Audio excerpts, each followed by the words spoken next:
Ayo.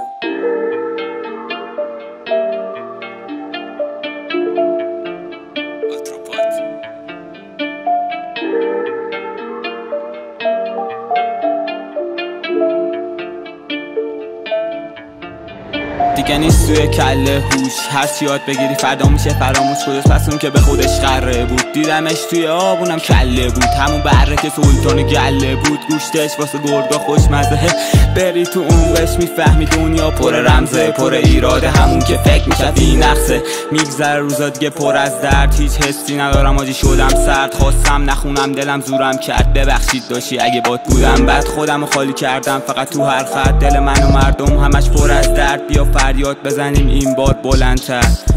میخوردیم زمین گریه میکردیم ما بی خود، ناراحت مثل عقابی که اون بالا به بالش تیر خورد. مثل گوسفند دیگه دید پشت بره فکر کرده شیر شد. تا گرگا اومدن فهمید چقدر زود دلشون سیر شد. مثل پیر مردی که میشه سه گوشه خیره به دور دست، عمرشو میشمرد و هی میگفت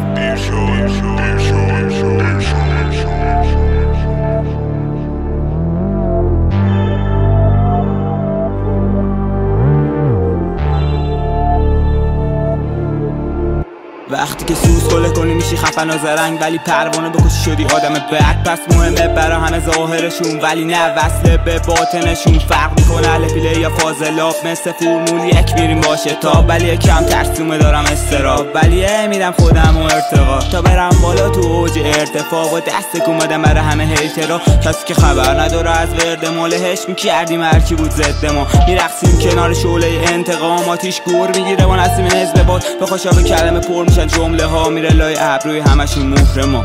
میخوردیم زمین گریه میکردیم ما بی خود، ناراحت مثل عقابی که اون بالا به بالش تیر خورد. مثل گوسفند دیگه دید پشت بره فکر کرده شیر شد. تا گرگا اومدن فهمید چقدر زود دلشون سیر شد. مثل پیر مردی که میشه سه گوشه خیره به دور دست، عمرشو میشمرد و هی میگفت